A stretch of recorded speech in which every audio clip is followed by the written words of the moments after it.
So, um, of course, renting for hours on end is a woman's job. Although there's two male witnesses to speak for in the court of law.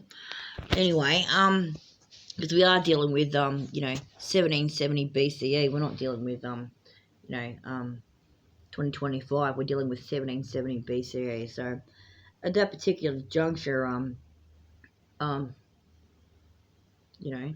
assuming the New Testament was written back then, it probably wasn't. But the ideas for it were in the form of Hammurabi. Anyway, so they reckon. So what's up? So he or she who we're guessing it's a he wants to play the game of one-upmanship through bullying tactics or things that they control, or they demonize, or they put down, or whatever, that they're what's the word showing some kind of superiority, that they're somehow better than others, those that invade other people's territories and think they can do what they like there and have attitude problems. They typically what's the word hypocrites and stuff like that. We don't really know what the invasion of territory means, do we? If they invade your territory, then you have the right to tell them off. If they were brought as hostages or convicts, then not so much. When the Roman strategies are involved, shock and awe tactics might apply. So too might the other fascistic tactics. So on the subject of fascism, so now we've talked about and ran about Romans for a bit. I could talk about one of the ideologies that's directly from the Romans, called fascism. A fascist refers to a platoon in the modern talk, or a phalanx in the ancient talk. So when the Romans had a group of soldiers bound together as a unit or a group, they were called a fasces. Each man wears a stick, and they were bound together by their leader and their common bond as warriors. That is what a fasces refers to. So you can see the fasces symbol in American emblems going back decades and decades. Typically, the eagle flying around carries a bundle of sticks bound together in his claws. So to indicate that the American eagle is fascist. Okay, so fascism in the United States is not new. It's been symbolically in people's face for a long time, but they've been relying on some kind of sort of missing little details like that, so people don't notice it for what it is. Now, the actual idea of the fasces, or the different sticks bundled together, okay, and fascism as a system, is so-called not the same thing. Except when you get into the actual history of the way that the Roman Empire has influenced everyone, and how it strongly resembles the United States of America in more ways than you could possibly imagine, except a few key features. Here's one of the key features. Okay, depends on pre or post Constantine Roman Empire. Technically, we're in the post Constantine Roman Empire, and so the Roman Empire is in its fourth phase. The first phase of the Roman Empire was actually, hang on, let's not stress again, and we'll just explain this a bit even better. The first Roman Empire, okay, had a what's the name? Like a Senate. Okay, so they were military. This is how that happened. The Etruscans did a military invasion of the kick-a-boot of Italy. Italy kicked Sicily, so that peninsula there. The Etruscans invaded all the tribal groups there under Romulus and Remus era, and about at a city called Rome. And then the culture expanded, and with militarism being there from the beginning, associated with the Etruscans, which were also agricultural, and the Etruscans were the predecessors of Switzerland. Okay, so the Etruscans are the Swiss. And then the Swiss invaded, using modern language, the Swiss invaded the Italians and founded Rome from Roman tribal communities living on the peninsula. And using the same method of military and agriculture, first they invaded Greece, a neighbouring peninsula, and some of the islands there as one of their conquests. So there's a whole bunch of fights going on with different groups. Greece was a predecessor place that had been founded by the Egyptians. So from the tribal groups of the Grecan Peninsula, the Egyptians founded a trading post to trade within the Mediterranean with the assistance of the tribal people there. And the Minoans were a sort of like a party place for the traders, and they favoured matriarchy because they were engaging in a rite called sacred prostitution. So the matriarchal leaders of Minoa were sacred prostitutes. Were virtually like a party island for the Egyptians, and it was the major empire at the time. So at this point, Egypt's the major empire, and they founded a trading city called Athens on the Grecan Peninsula, and added some tribal people there. And Minoa developed around the same time, perhaps just before that, as a party place for the Mediterranean traders. Approximately 500 years after that, Minoa was still existing. Minoa stopped existing in about, incidentally, 1770 BCE. It's not the right years. We'll go close enough. Go look it up and do your homework. Is when the Swiss, at those days they were called the Etruscans. They were from Tuscany. Tuscany is technically on the Swiss border. These days they'd be called the Swiss ethnic group. They've gone and the predecessor of the Swiss is more accurate. They've gone and invaded the Roman Peninsula, and two of the tribesmen there, under the influence of the Etruscans, under the influence of the Etruscans, founded Rome. And then a couple of hundred years after that, military invasion of the Grecan Peninsula occurred. And sort of there's this on again, off again relationship between Athens and Rome as a consequence. And so but the strategy of looting worked quite well for them. So they tried it on the spots, and and they sort of didn't really invent that strategy so much as they heard about it from somewhere else. There was all these groups called the Sea Peoples and whatever else that were doing something similar. Pirates.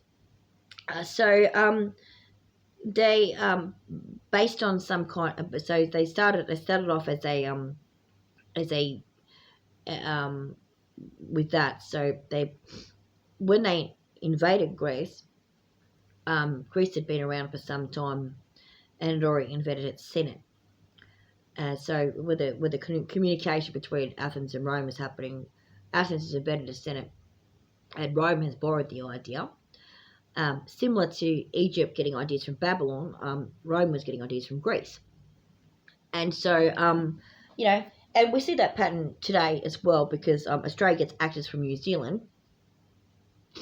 and the United States gets actors from Canada. So that's not new. The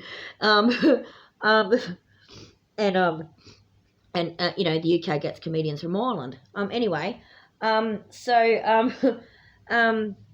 Again, it's not new. Rome got fascism from Switzerland, and the Senate from Greece. and Athens would probably have stayed a semi-agrarian tribal community if it were not for the Egyptians. So they got the idea of even having a city from Egypt. So, and where did Egypt get their ideas from? We don't know. Anyway, um, so there's independent cultural developments and stuff like that. But technically, this great thing that you call democracy, in ancient Greece being the best and the best, actually was a aristocratic thing, because the Grecan Senate was for the upper class only. They had developed a class-based system out of that, and the Senate was for the upper class only. And presumably the upper class were merchant traders who were amenable to the Egyptians, and later the Romans. So the Senate model of of male only landowners or merchants, of people of a particular social class, okay, being the actual senators or being eligible for the Senate, came from Greece and went to Rome. And that House of Lords model is still with the United Kingdom today in England. And it's not going away anytime soon, because it took, it's been, that's the events we're talking about were 3,000 years ago, 3,500 years ago. So that early Roman period of the Romans, where they had a Senate and a patrician class, so they got some of that agrarian militarism from the Etruscans, and sort of mixture of the Roman Peninsula and the Etruscans. Was a sort of agrarian militarism. They got the patrician Senate model from the Athenians, or the Grecans, and it's all come together with a sort of really sort of authoritarian system called the patricianarchy, which is where the word patriarchy comes from.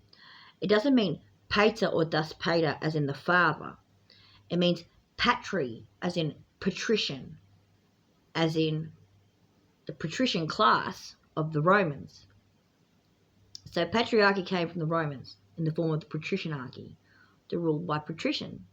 They didn't invent it though. The Senate model they got from the Greeks. And so the association of that with things like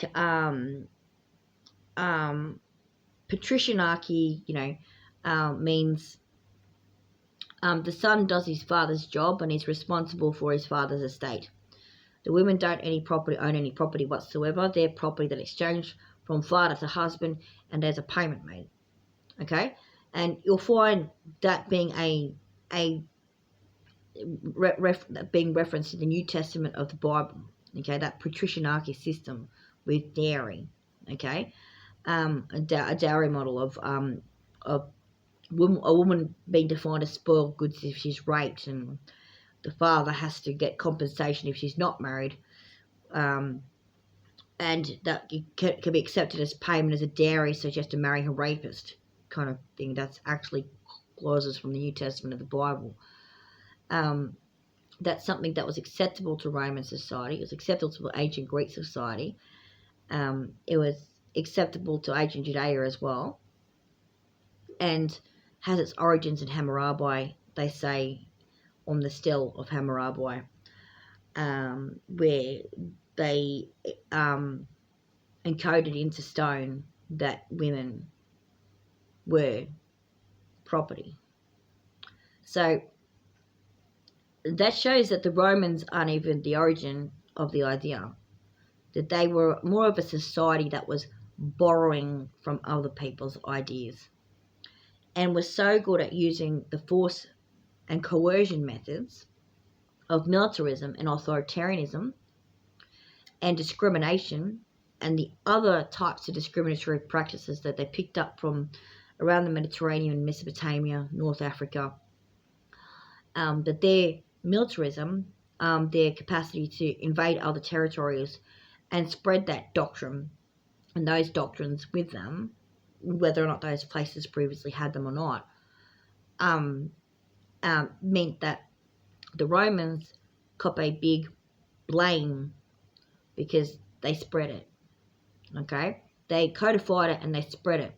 They got a bit from over here and they got a bit from over there and they got a bit from over there and they put it all together and they became a cesspool of collecting the stupidest ideas, the stupidest version of those ideas, and codifying it to the most authoritarian shit they could come up with. And so it all came to a head, I reckon, in about 60 BC, when they were so obsessed with the military they were that they didn't really like having an emperor anymore. They didn't want the dynasty, so what was happening was a tradition of emperors. Well, the emperor got his head chopped off, didn't he? You know, the old story, the Praetorian Guard. Ah! Okay, the military turned on their leader. Okay, so the military turned on their leader, and then which was a military coup. And so Julius Caesar is a famous example, and possibly the start of military emperors, and a cycle of change in leadership in Rome being associated with the military chopping their heads off, and also that kind of thing continued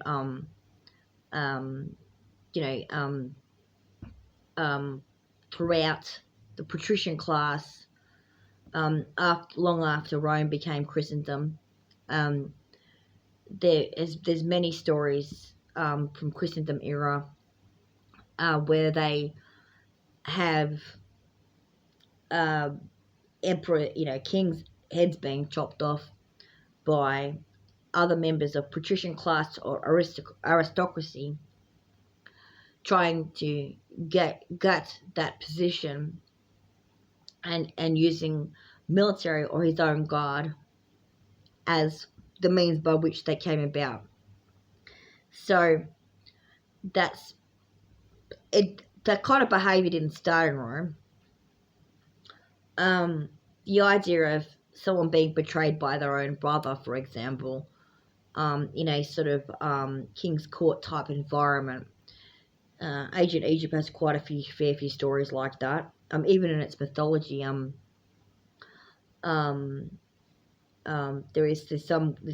there's kind of confusing relationships between different characters that make it difficult to discern which one's which. So the Romans are best described as the BORG because they come into your country and say, "We are the BORG. You will assimilate. Resistance is futile. We will add your cultural distinctiveness to our own." Right? And so everyone goes, "Oh, okay. Their gods are going to be added to the Roman pantheon, are they? And everyone's going to be able to practice their culture. Oh, no problem. Okay. Except for the resistance is futile thing. Yeah, resistance is futile. Okay. Yeah, up yours. Okay, right? So resistance will continue, will it? Okay, all right then. Okay, so what happens in the Star Trek story of the BORG? Okay, what happens then? Okay, they live in a cube that flies around through outer space, rinsing, repeating that activity on every planet they encounter with life on it, and their people are enslaved by BORG implants and technology. They got all over them. They turn into cyborgs, called a BORG because they turn into cyborgs, and they run the BORG cube, which is a machine, as though they were, and they refer to each other as units. Unit number this and unit number that, and they speak none of the languages they used to speak. They don't eat any of the food they used to eat. They don't wear any of the clothes they used to eat. They don't have any of their festivals or traditions or jokes. They don't have jokes. They just go into these alcoves where a nutrient is transmitted to them through a tube. It contains all that they need. And also there's another substance that sorts out their implants to make sure they function properly. Right? Okay? And that's Star Trek, okay? So unsurprisingly, the Borg are bad guys, okay, in that story. And so the Borg the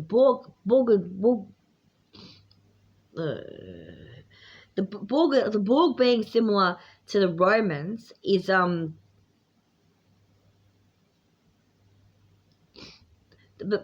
Borg being similar to the Romans is really like kind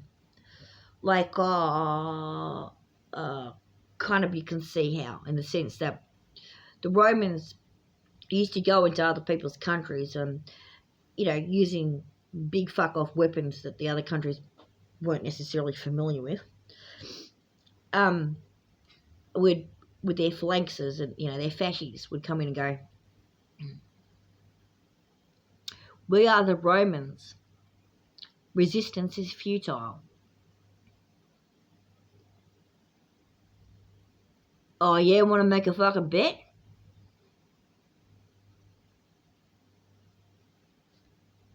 Right, so anyone who's seen fucking those Roman movies probably know a bit about the Romans already, right?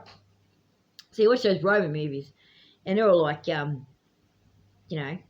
see what they do next, right? Oh, there's fucking dead bodies, people getting crucified. Everyone talk about the Roman civility, about how great their, this is just like Monty Python all over again. How great their aqueducts were and crap like that, and some of their statues and stuff like that. It's like, you know what they're even better at? Killing people. Lots and lots of them. So the cultural artifact, the cultural memory that lingers through what later was called Christendom, Middle East, Mesopotamia, North Africa, of crucifixions. Like literal, like, those, like, those little crosses the Christians wear, okay? There's like, why have they got a cross with a guy being tortured on it? Like a big bit, a cross-shaped bit of wood with a guy being tortured. It's got a crucifixion. Well, those Christians have that.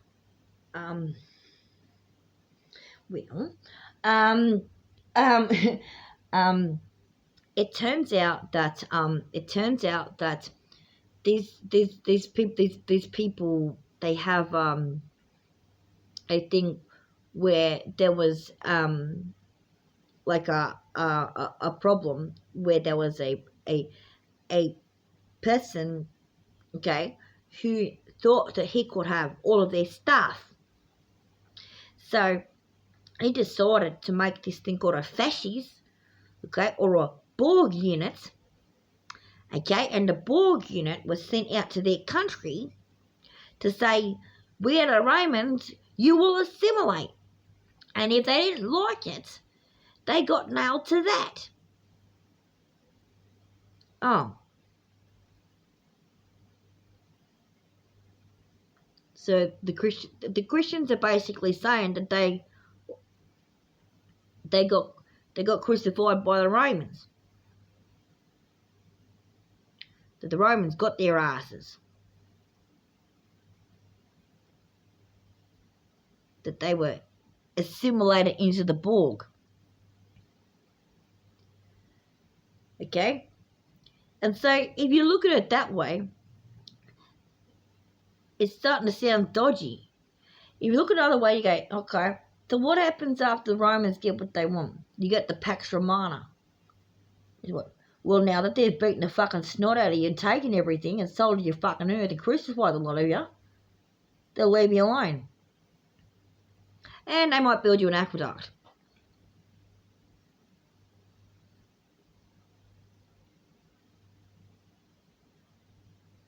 So, were the Christians an example of the group that were abducted by the Romans, the Borg, and they were told their cultural distinctnesses would be added to the Romans. Oh, well, Poseidon came from the Bourbons. True story. No, Poseidon came from the Greek. No, Neptune, the Roman god, was Poseidon, and Poseidon came from the Bourbons. And the Bourbons, in turn, got that from Atlantis.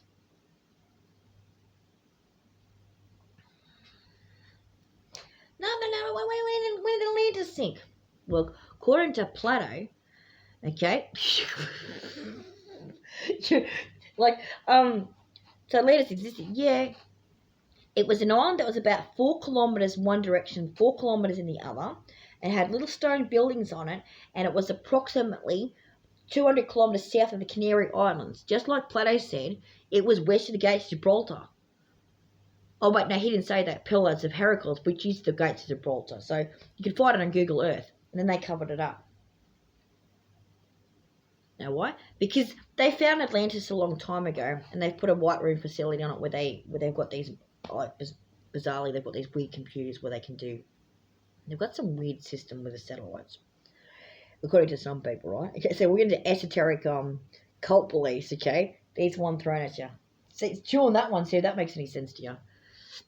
So anyway, the Atlantis White Room facility apparently, and most of the Atlantis group of islands sunk. It never was a continent; it was an island.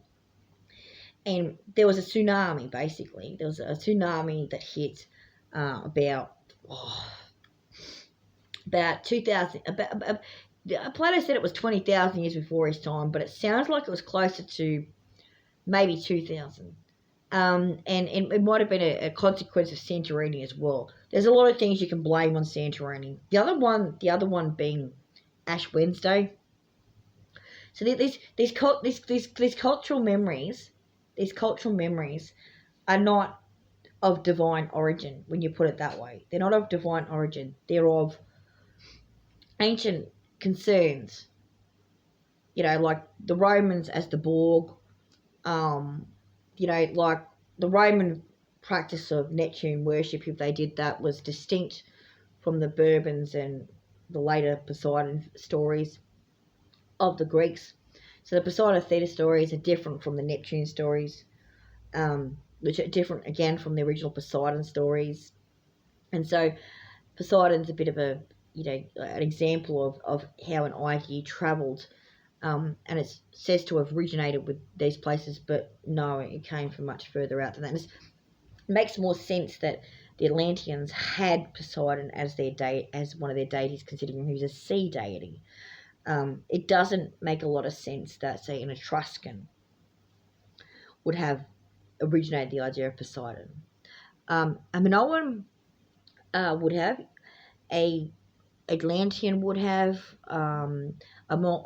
maybe someone from Malta might have. These are all island communities, so if they had deities, they probably have sea deities. But yeah, it's sort of like it's just so the Romans often got their ideas from other people. Okay, and it wasn't always theft because people do communicate. That's the normal transmission method. However, they've actually they've taken their ideas from other people, and they've added to the cultural distinctions of their own in a way that the BORG has, because it's lost its cultural distinctiveness. Have you noticed that no matter who you are and what era you're in, that's funny. Anyway, bit of is that what the Romans were peddling? Was it anyway?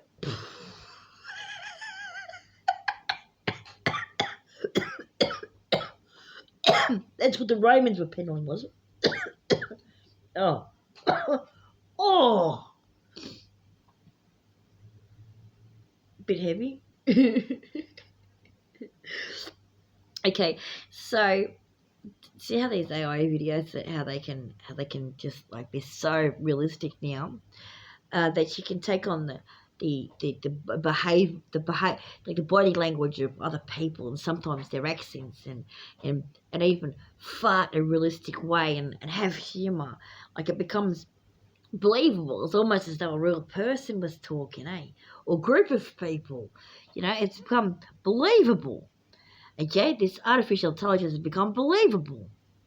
You just, like, you can't tell the difference between the art of the Borg cube and the real people anymore. We've all been assimilated.